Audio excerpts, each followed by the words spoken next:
The car itself was twice the cost of my house. How do you become a millionaire? You have to be a billionaire and start regressing and you end up as a millionaire. We have EMIs, commitments. We were okay for 2-3 months. Then it was getting too hard, unfortunately, that the car had to go. This is Tunotronics Stage 3 BMW M340i, and it is the quickest BMW M340i in the country.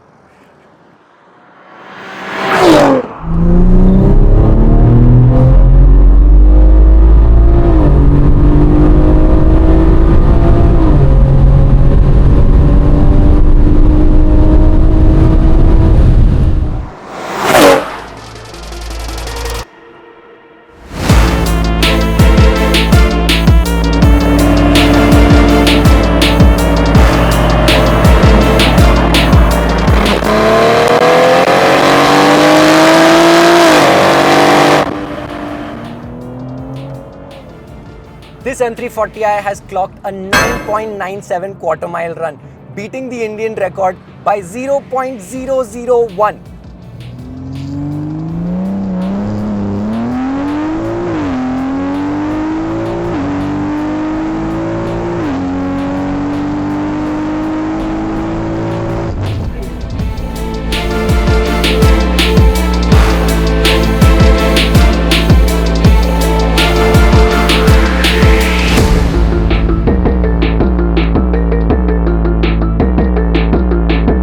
You guys already know that the car is going to be running an ethanol mixture, but on a street map it pushes 550 horsepower from Sada petrol. And if you know, India's petrol quality is not very good, which means this is a very impressive feat. To be able to push out 550 horses from the dinosaur juice that we get in India, very impressive. It took the team 3 weeks to perfect this map. Insane.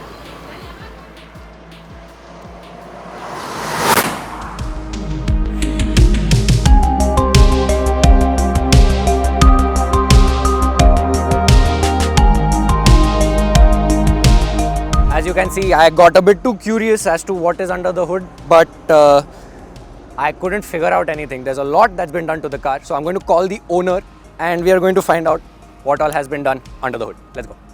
After my newbie little inspection, I was able to find out that it has a Berger Motorsports air intake, DO88 charge cooler, DO88 intake manifold, and keen eye will be able to see the P900 turbo and a really fancy downpipe over there that's been custom made by Vivek sir in collaboration with a company in the US. But there is much more to the car, so I'm going to pass the mic on.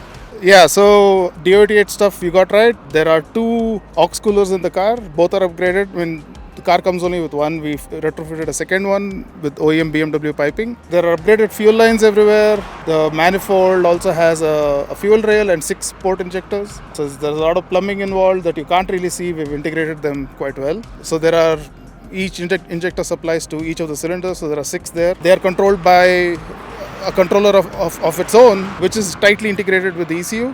So we're using a reflex and it's integrated with the MHD component of the ECU that we are working with. There is a fuel filter in the entire plumbing. There is also an ethanol sensor in the entire plumbing, and the filter actually filters both sides of the T. Stock injectors, stock coils, stock plugs, to be honest.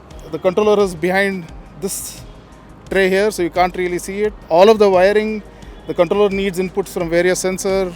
It's all there, but it's not in your face. It's all routed well, done well. By the way, it's running a stock catback, and I am the only idiot in the country to put a resonator on a stock catback. So it's the quietest car in the 340 in the country, maybe.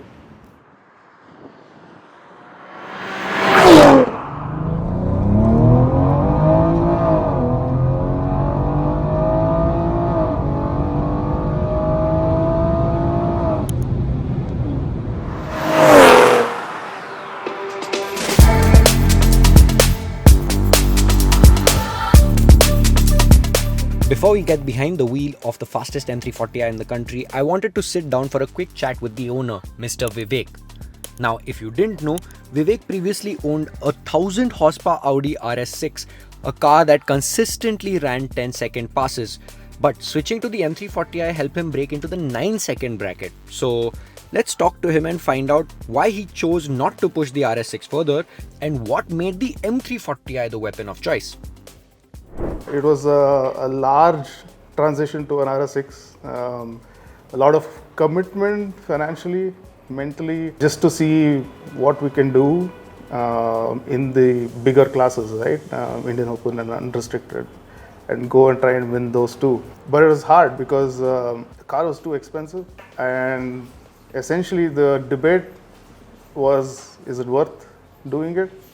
Because the car itself was twice the cost of my house. So I sat down with my wife and said, this is something I'm considering doing. Should we go get a better house, or should we do this? And being the great person she is, she said, "How you're getting old? How much longer will you do it? Go do what you can when you can." We went and got the RS6. It was a friend's RS6 as well, a customer who's a friend now. So we raced the RS6 3 years, but it's hard to keep that level of performance for 3 years. It takes a lot out of you financially. You have to maintain the car, the upkeep, parts do fail, getting parts imported again, getting it all set up again is very hard. And it's a large commitment for anybody who wants to take part in drag racing in this country where there's no prize money. It's a money pit. So how do you become a millionaire? You have to be a billionaire and start drag racing and end up as a millionaire. Yeah, but unfortunately I had to sell it earlier this year. The company I was working for couldn't close a certain investment. The company decided to just shut overnight. We have EMIs, commitments. We were okay for 2-3 months. Then it was getting too hard, unfortunately, that the car had to go. So I sold that.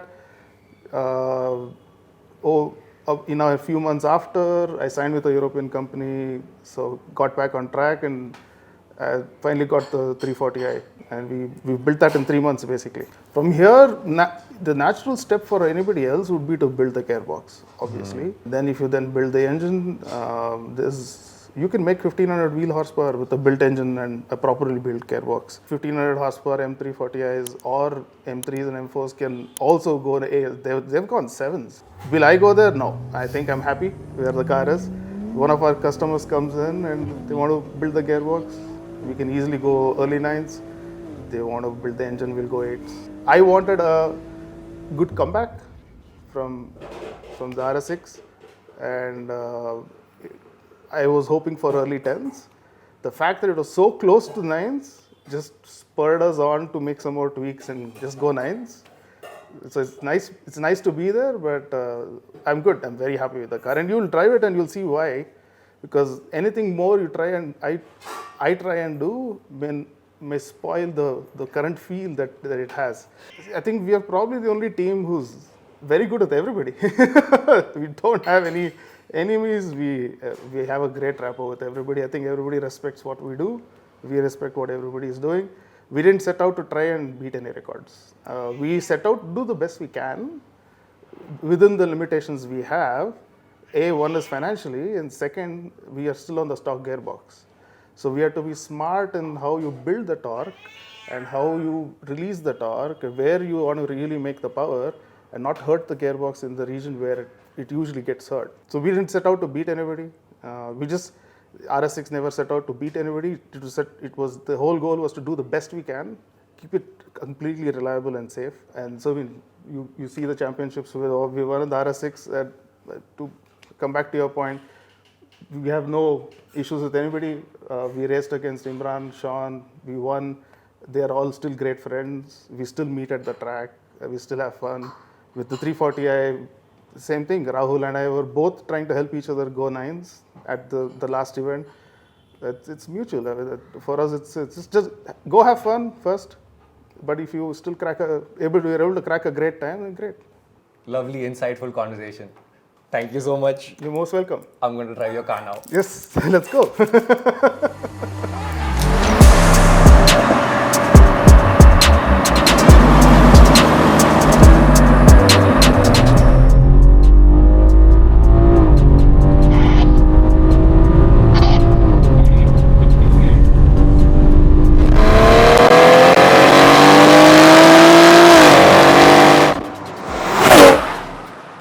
Getting behind the wheel of an M340i is always a delight. But today is a special one. This is the first time I'm driving a Stage 3 M340i, and well, it is in its most subdued state of tune. Now it comes with 4 switchable maps, one for Sada petrol, one for 95 octane, and 2 more. You get one for 100 octane and one for 108 octane. All 4 of these maps, you can basically mix whatever kind of ethanol you want into whatever kind of fuel, and the car will basically be like, okay, cool, that's the fuel I'm running. And in my opinion, from a Stage 3 car, being able to do this is insane. The fact that you can just go anywhere in the country and put whatever kind of fuel and still run 550 horsepower and 750 Newton meters of torque is wild.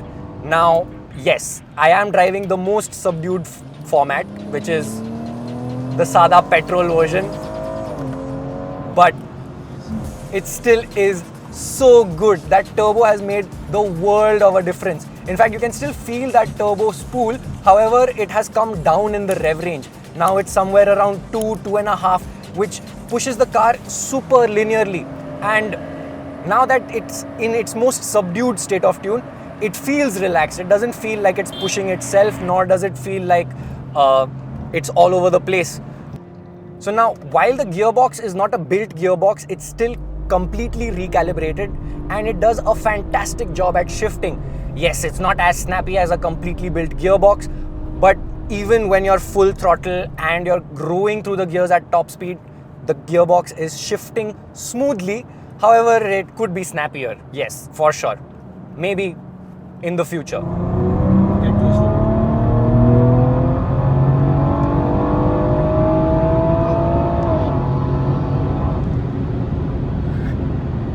Okay, so quick tuning topic that honestly doesn't get talked about enough. Everyone's obsessed with big power. This one has it too. 700 plus bhp and 890 Newton meters of Bavarian torque from the race map.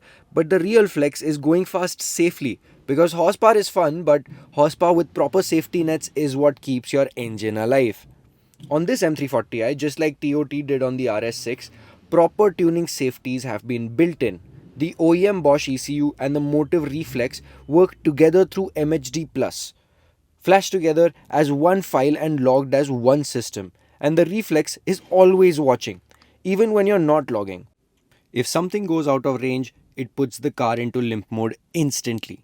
3 big safeties incorporated into this car is timing correction, where average timing pull past -3 degrees triggers limp. Fuel pressure, where anything under 60 psi from an 80 psi target triggers limp. And DI cut mirroring, so if direct injection cuts, port injection cuts too. Plus the spark cuts too, so you get extra protection at high RPM.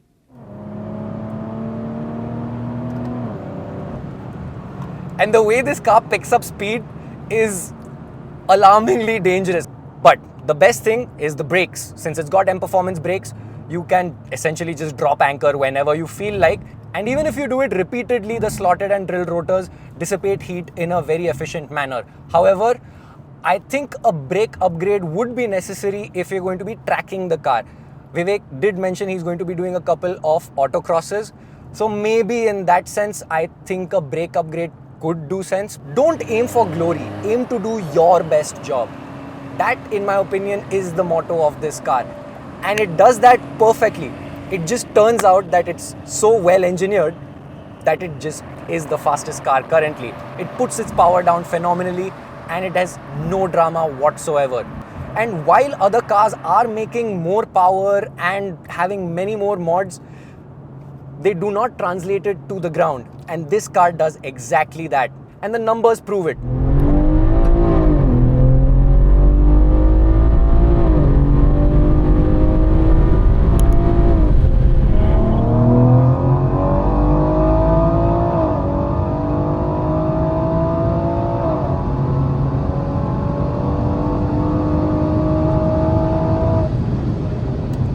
What are your thoughts on Tunotronic's M340i, and what mod would you add to this car?